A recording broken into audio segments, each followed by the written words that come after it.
bonjour, on va faire aujourd'hui des requêtes avec plusieurs tables, étudier les relations, ce genre de choses, et puis faire des totaux. Là, en l'occurrence, je vais reprendre l'exemple des élèves, des notes, et puis faire des moyennes d'élèves, et puis des moyennes de groupe, enfin de classe. Alors, je vous rappelle un petit peu les tables que j'ai à disposition. Je vais simplement vous montrer rapidement mes relations. Donc, comme relation, j'ai une table avec des élèves, une table avec des groupes, chaque élève a un groupe, j'ai des épreuves, puis je donne des notes, pour telle épreuve, telle note, etc. Je vais vous montrer rapidement mes tables. Donc, mes tables, elles sont là. J'ai mes élèves, si je montre ça, ça va mieux, avec mes élèves qui sont là.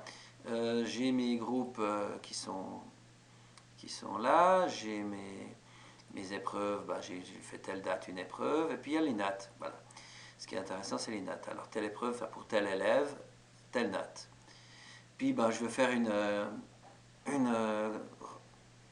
requête avec moyenne des élèves. Voilà, c'est celle-là en fait.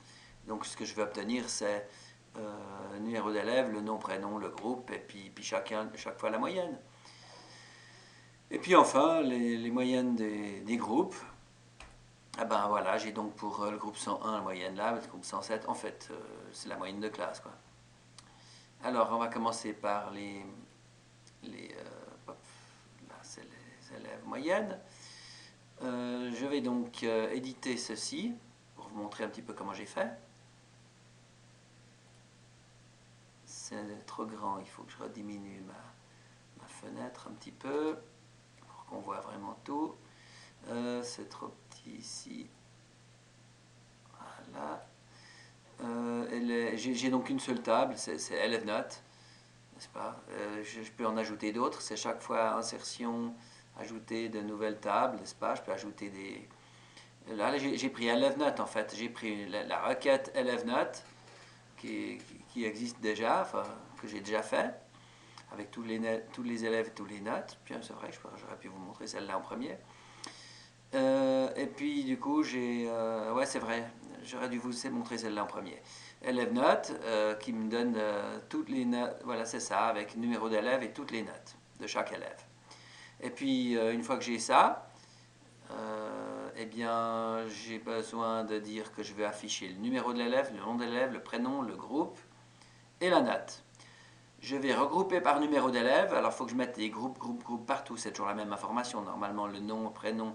Si c'est le même numéro d'élève, j'ai le même nom et le même prénom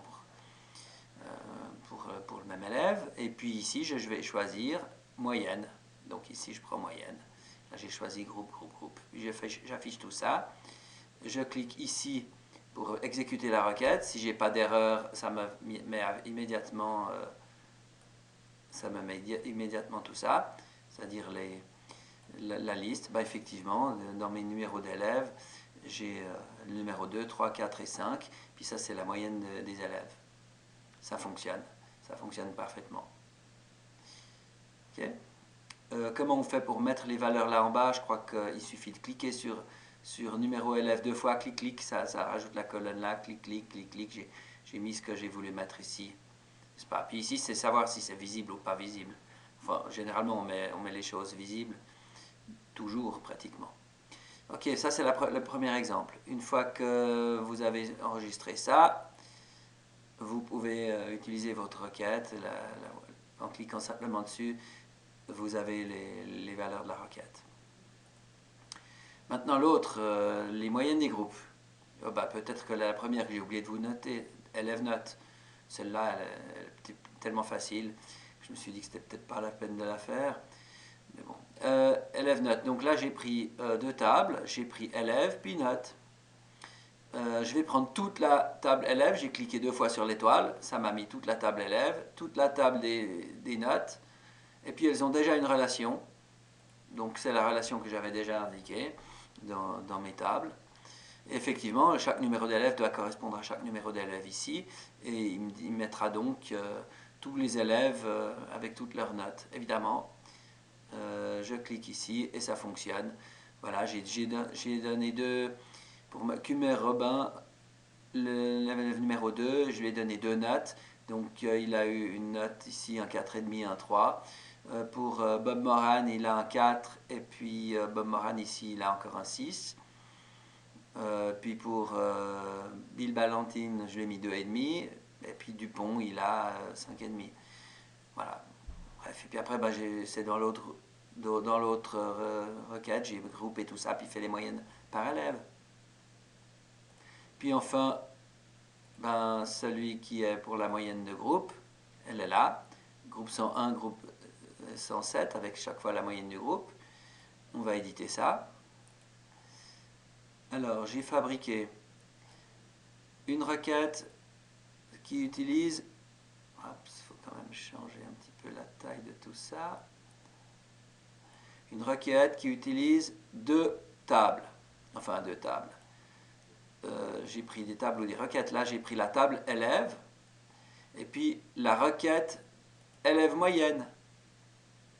Comme ça, puisque pour la moyenne des groupes, je ne dois pas prendre la moyenne de toutes les épreuves de tous les élèves, je dois bien donc prendre la moyenne des moyennes. Je prends la moyenne des élèves, n'est-ce pas, que je fais pour la moyenne de groupe. Donc c'est la moyenne des moyennes. Donc je dois prendre la table des élèves moyennes, n'est-ce pas? Donc, qui est une requête en fait, élève moyenne. J'ai donc cliqué pour ajouter celle-là.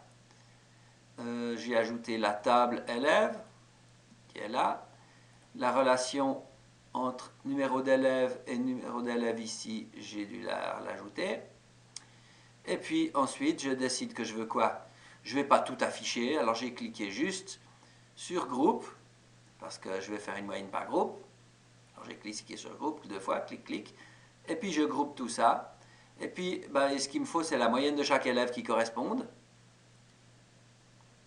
Puis je clique ici, moyenne.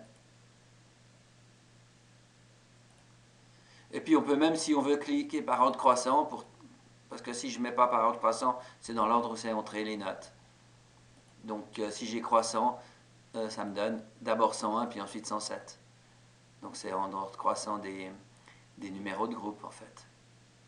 Puisque j'ai mis ici groupe, numéro de groupe, tri croissant. Voilà, je crois que c'est relativement simple. Bon, enfin quand je dis simple, c'est simple à faire quand on sait le faire. Maintenant, c'est loin d'être évident à inventer tout ça tout seul. Hein. Il faut bien réfléchir, savoir qu'on veut bien la moyenne des moyennes des élèves et non pas moyenne de toutes les notes de tous les élèves, enfin, etc. Puis il faut essayer de regarder quelles sont les tables que vous avez et qu'est-ce que vous pouvez obtenir. Puis peut-être qu'il faut faire en plusieurs étapes. Merci de m'avoir écouté. Ça vous donne déjà des indications pour aller plus loin. Bref, on peut un peu tout faire avec ça.